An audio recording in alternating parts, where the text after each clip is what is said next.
What's going on, y'all? Shampoo. Yeah, I'm gonna make this video about the Microsoft press conference that they just had, E309. I think they're continuing with Ubisoft and other things like that. But I mean, I'm gonna get to watch those a little bit later. But everybody was waiting on the Microsoft press conference basically to see what they're gonna do and match up to Sony and Nintendo. Okay, first of all, I thought the press conference was good. But I will say is that I was not impressed for majority of that press conference.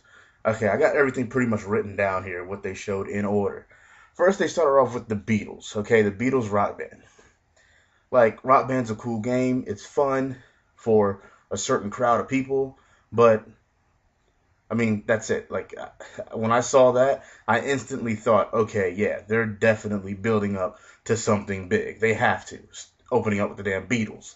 But anyways, they show that game, for people that like Rock Band and everything, and the Beatles, of course. No disrespect to the Beatles, they were a great band and everything. That's a game for y'all. After that, they showed Tony Hawk Ride. Okay, now it's a multi-platform game.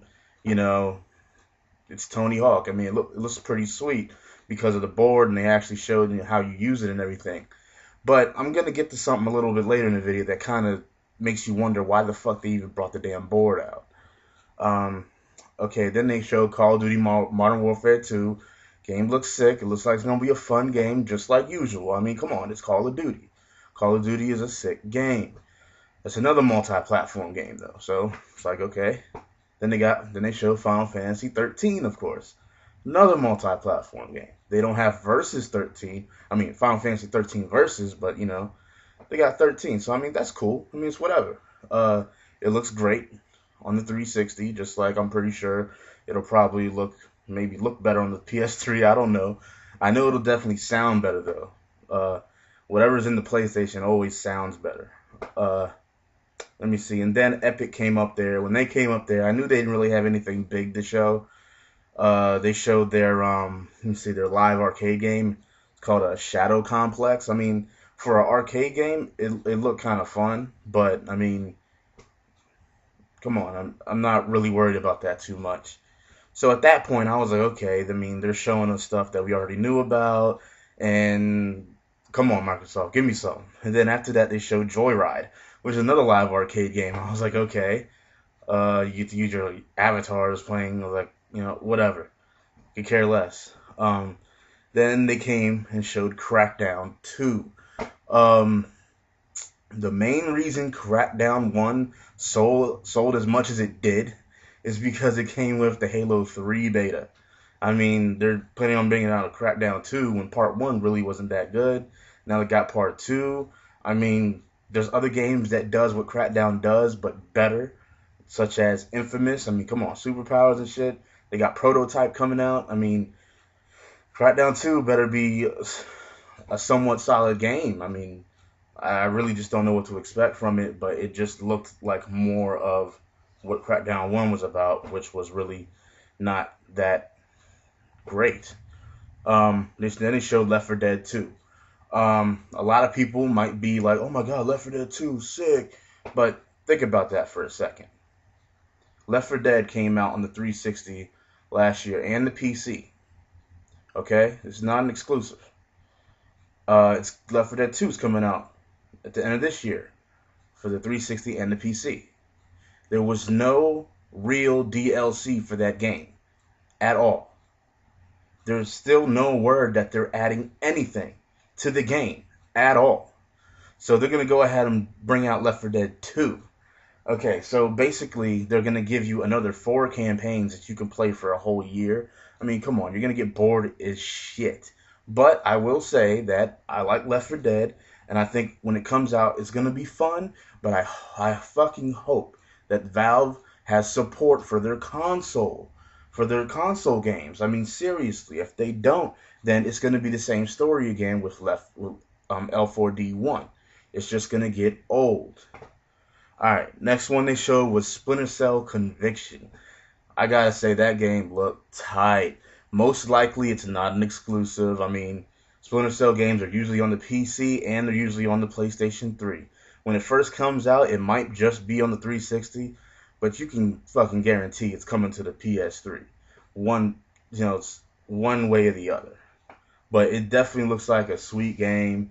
Uh, Let me see. After that, they showed Forza 3.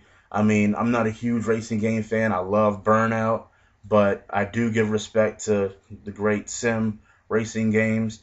And Forza 3 looks solid.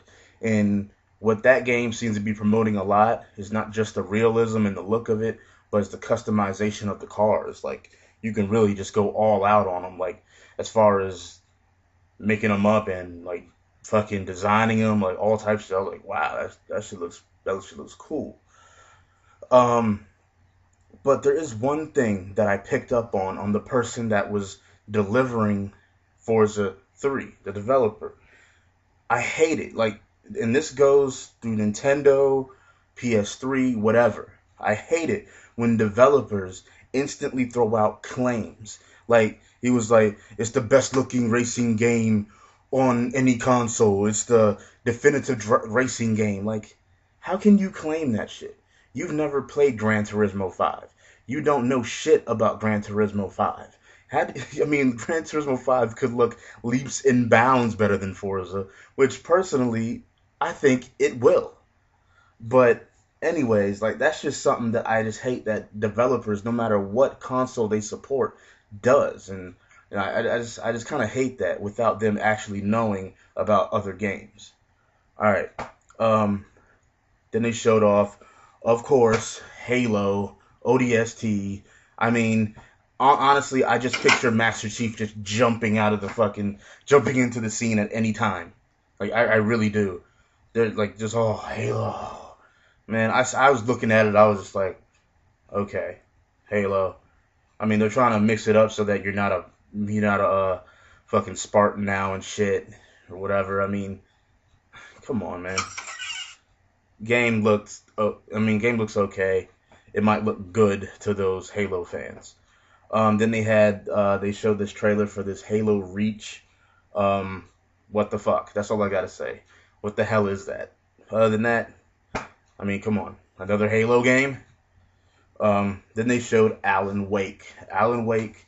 When I first started watching it, it reminded me of an Alone of the Dark type of shit. Something that wasn't gonna be good at all.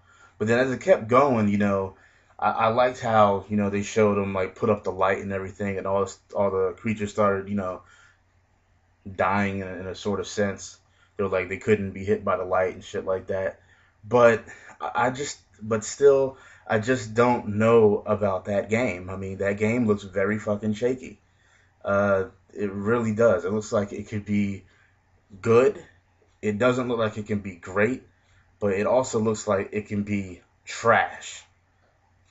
But I mean, who knows? All right. Then after that, okay. But at this point, I was like, their press conference is okay at best. Like, I didn't really think anything big about it so far, and I knew that they were winding down to pretty much their biggest announcement at this time. I was like, okay, you're really not showing me anything great here. I mean, come on, Microsoft. Like, still, show me something. Okay. And then they said, oh, radio on live. I mean, they bring radio on fucking 360 now. Whoop-de-fucking do. I got my own music, motherfucker, that I can play on my damn console. Why am I going to want to listen to a radio station? Majority of people don't listen to radio stations. I sure as hell I don't. The same damn songs over and over again. I guess it's cool that they're adding it, but what the fuck?